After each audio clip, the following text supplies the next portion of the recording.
Salut, je viens d'essayer de tourner ma deuxième vidéo sur le shadow work où je t'explique comment débuter le shadow work parce que je sais que c'est une vidéo qui marche bien et que mon but c'est de sensibiliser beaucoup de personnes à cette thématique qui moi personnellement m'a beaucoup apporté, et je sais que quand on présente un concept aux gens, généralement ce qu'ils ont envie c'est de pouvoir l'appliquer le plus rapidement et le plus facilement possible dans leur vie. Le problème c'est qu'au bout de 30 minutes de tournage, j'ai commencé à vraiment me sentir fatiguée et à sentir que je faisais fausse route parce que j'essayais de donner une liste d'outils qui pouvaient accompagner dans le shadow work, et même si mon introduction me paraissait correcte, j'avais l'impression de me perdre de plus en plus parce que je me suis rendu compte en parlant qu'à peu près tout et n'importe quoi pouvait être utile dans une démarche de shadow work. Je le savais déjà avant de faire ma vidéo, mais c'est en essayant de le formuler, en essayant de l'expliquer que je me suis rendu compte à quel point c'était le cas. C'est-à-dire que pour faire un support à ma vidéo, je m'étais fait une petite liste des outils dont je pourrais parler dans le thème du shadow work.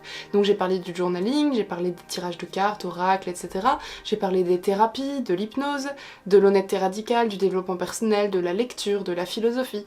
Tous ces aspects que je viens de vous dire en quelques secondes, ça m'a pris 30 minutes à essayer de les intégrer dans une vidéo sur le shadow work, tout simplement parce que, comme vous le sentez sans doute, ce sont des outils qu'on peut utiliser à peu près dans n'importe quelle démarche de bien-être et d'évolution personnelle. Mais donc, en quoi elles seraient spécifiques au shadow work? C'était pas du tout sous cet angle-là que je voulais aborder la vidéo, mais j'ai préféré faire un truc peut-être un peu moins vendeur, peut-être un peu moins concis, tout simplement parce que le shadow work ce n'est pas concis. Le shadow work ce n'est pas comme le Miracle Morning où on va vous donner 6 étapes toutes faites que vous aurez à suivre tous les matins et à répéter simplement sans vous poser de questions. Malheureusement, non, dans le shadow work ça n'existe pas. Il y a quand même un point qui figure dans le script de cette vidéo que je veux garder, c'est le premier point, c'est-à-dire la première chose selon moi à faire quand on veut se lancer dans le shadow work, et ça je vais le reprendre dans cette vidéo parce que pour moi c'est vraiment essentiel, c'est que peu importe par où vous commencez, la première chose que vous devez faire c'est de vous demander pourquoi vous voulez faire du shadow work, pourquoi ce sujet vous intéresse, pourquoi quand vous en avez entendu parler ça vous a attiré, pourquoi vous avez creusé le sujet et pourquoi vous avez envie de le mettre en pratique dans votre vie.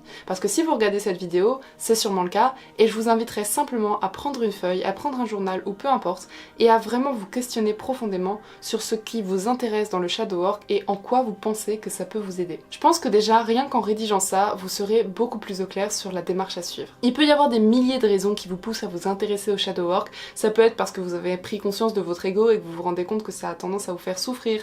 Ça peut être parce que vous avez des schémas répétitifs dans votre vie, que vous avez tendance à attirer des personnes toxiques. Ça peut être pour n'importe quelle chose un peu négative et récurrente dans votre vie que vous cherchez à comprendre et peut-être dont vous cherchez à vous débarrasser. Déjà, identifier ces points-là, ça peut être un très bon début. Et je vous conseille vraiment de vous poser et de réfléchir sincèrement à l'écrit sur ce que vous évoque le shadow work, pourquoi ça vous attire et qu'est-ce que vous pensez que ça pourrait vous apporter. Donc voilà, si vous ne savez pas par où commencer, j'aurais au moins tenu ma promesse dans cette vidéo en vous donnant une première piste d'action. Mais donc pourquoi la suite de ma vidéo est si compliquée? C'est tout simplement parce que j'avais envie de vous donner des actions concrètes, j'avais envie de vous dire voilà vous pouvez faire ça, etc.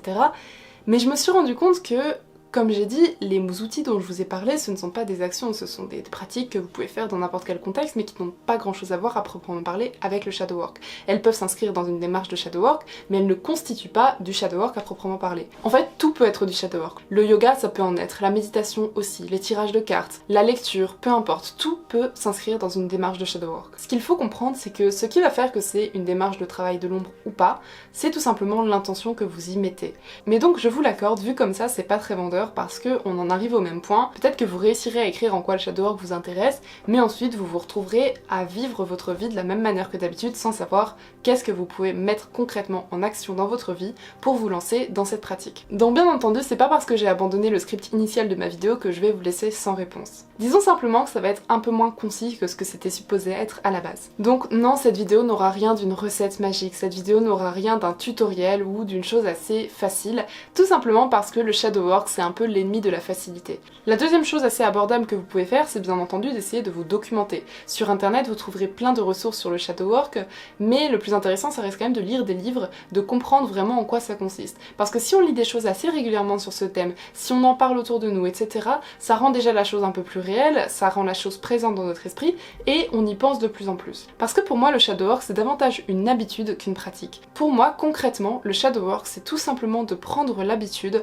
de vivre sa vie vie est de vivre les événements positifs comme négatifs dans une démarche d'honnêteté radicale, de transparence envers soi-même. En gros, il s'agit d'apprendre à être neutre envers vous-même, à ne pas chercher à enjoliver les choses, à ne pas chercher à flatter votre ego. Le but, c'est d'accepter le positif et le négatif. C'est d'accepter de ne pas être parfait. Alors que le perfectionnisme va vous mener à créer quelque chose de faux, à vous créer une image complètement factice, le shadow work, au contraire, va vous aider à vous reconnecter à votre personne dans sa globalité, dans sa totalité. Ça pour moi c'est vraiment la chose la plus importante du shadow work, c'est de réussir à s'accepter pleinement dans nos pires aspects et dans nos meilleurs aspects. Mais comment est-ce qu'on peut prendre concrètement l'habitude d'être honnête avec soi-même alors qu'on est bercé de biais cognitifs depuis toujours, que c'est quelque chose qui est par nature complètement inconscient et donc indécelable? Donc comment est-ce qu'on peut prendre l'habitude de voir les choses qu'on ne voyait pas avant? Eh bien premier point, sachez tout simplement que ça se fait assez naturellement. Si vous commencez vraiment à vous intéresser au shadow work, si vous avez assimilé ce que je vous ai déjà dit dans ma première vidéo, peut-être que déjà il y a certaines choses qui résonnent en vous différemment. C'est-à-dire que moi au début le shadow work je me suis pas tant posé la question de comment j'allais le pratiquer,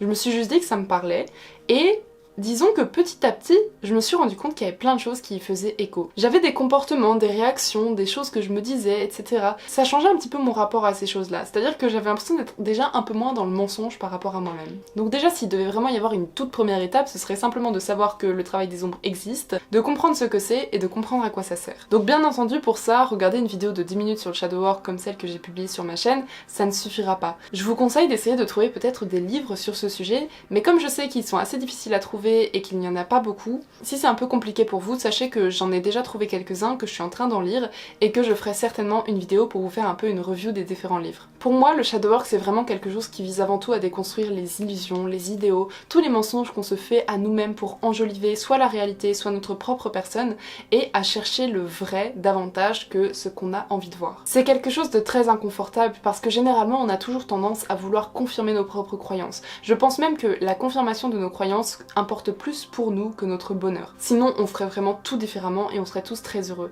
Je pense vraiment que la confirmation de nos croyances est notre priorité absolue et inconsciente. Donc évidemment si on apprend à déconstruire nos croyances, ce qui est une des choses les plus inconfortables que l'on puisse faire, on aura moins ce besoin viscéral de confirmer nos croyances, on aura moins cette peur de l'inconfort que ça entraîne et donc on sera beaucoup plus à même de chercher le bonheur véritable. Donc j'espère que vous ne serez pas déçus avec cette vidéo qui finalement est peut-être plus un approfondissement de la première qu'une réelle explication de comment commencer le shadow work, mais pour autant j'ai pas envie de vous laisser un peu déboussolé à la suite de cette vidéo et d'avoir l'impression de ne pas être plus avancé qu'avant, donc je vais quand même vous donner quelques éléments concrets avant de finir cette vidéo. Comme je l'ai dit, en premier lieu, prenez le temps d'écrire ce que représente pour vous le shadow work, pourquoi ça vous attire et en quoi vous pensez que ça peut vous aider. Ensuite, ce que je vous conseille, ça va être tout simplement de mettre en place quelque chose de concret dans votre vie en lien avec le shadow work. Et ça peut être absolument tout ce que vous voulez. Ça peut être un tirage de cartes quotidien, ça peut être une méditation quotidienne axée sur le shadow work, ça peut passer par la lecture, par exemple vous allez dans une librairie et ça peut être de trouver tous les livres qui ont un lien avec les choses sur lesquelles vous voulez travailler grâce au shadow work. Donc c'est pas uniquement des livres sur le shadow work parce que ça c'est très difficile à trouver en francophonie, mais par exemple si les premières choses sur lesquelles vous voulez travailler c'est l'ego, les relations sociales et le perfectionnisme,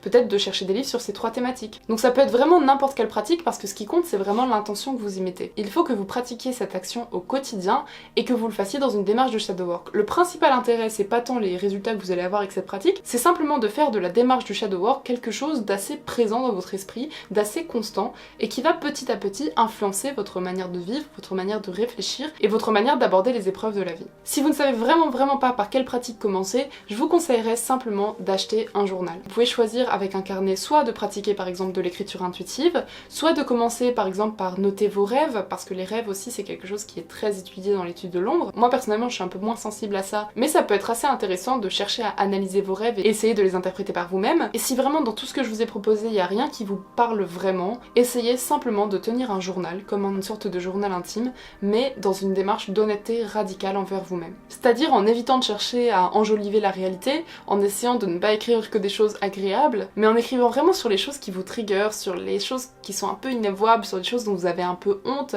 sur les sentiments que vous pouvez avoir qui vous paraissent un peu toxiques et que vous n'assumez pas trop. Voilà, vous cherchez pas le confort dans cette écriture, vraiment ce n'est pas le but. Et ce que je viens de dire là, ça vaut avec toutes les autres pratiques, bien entendu. Donc en somme, voilà ce que je vous recommande pour vos tout premiers pas dans le shadow work, c'est documentez-vous pour vraiment comprendre ce que c'est. Plus vous vous documenterez et plus vous aurez des pistes d'action, des pistes pour le mettre en place dans votre vie, et surtout plus ce sera présent dans votre esprit. Prenez le temps d'écrire parce que l'écriture pour moi c'est le meilleur moyen de pratiquer le shadow work. Et surtout, choisissez un outil, un moyen, une action que vous pouvez mettre au quotidien dans votre vie, que vous pouvez pratiquer quotidiennement et que vous vous efforcerez de faire dans une démarche de travail de l'ombre. Essayez de faire de ça une habitude, essayez de le pratiquer au quotidien, parce que la première chose que vous devez atteindre avec le shadow work, c'est tout simplement de faire en sorte que le shadow work soit présent en permanence dans votre esprit. Et ça, c'est déjà un très gros exercice. Donc déjà, rien qu'avec ça, vous pouvez avoir du travail pour un petit moment. Donc j'espère que vous ne serez pas déçus par cette vidéo parce qu'elle n'est pas hyper concrète, mais sachez que je vais vraiment m'efforcer de trouver des ressources et de trouver des choses un peu plus concrètes pour mes prochains contenus sur la thématique.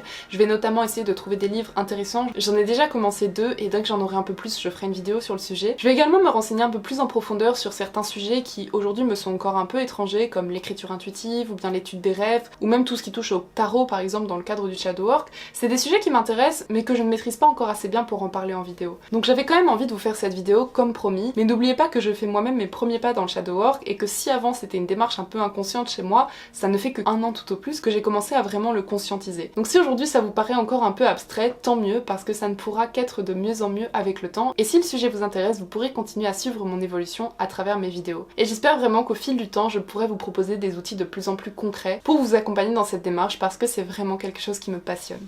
Avant de conclure cette vidéo, je voulais vous donner un dernier conseil qui peut apporter encore un peu plus de concret dans votre démarche, c'est tout simplement de tenir une sorte de journal de bord. Parce que c'est le meilleur moyen de pouvoir constater si vous progressez et si le shadow work est bien présent dans votre vie. Par exemple, à chaque fois que vous avez une réflexion, par exemple si vous prenez conscience d'une réaction qui est en lien avec votre ego, vous pouvez la noter et vous pouvez noter en quoi vous pensez que c'est un lien avec le shadow work.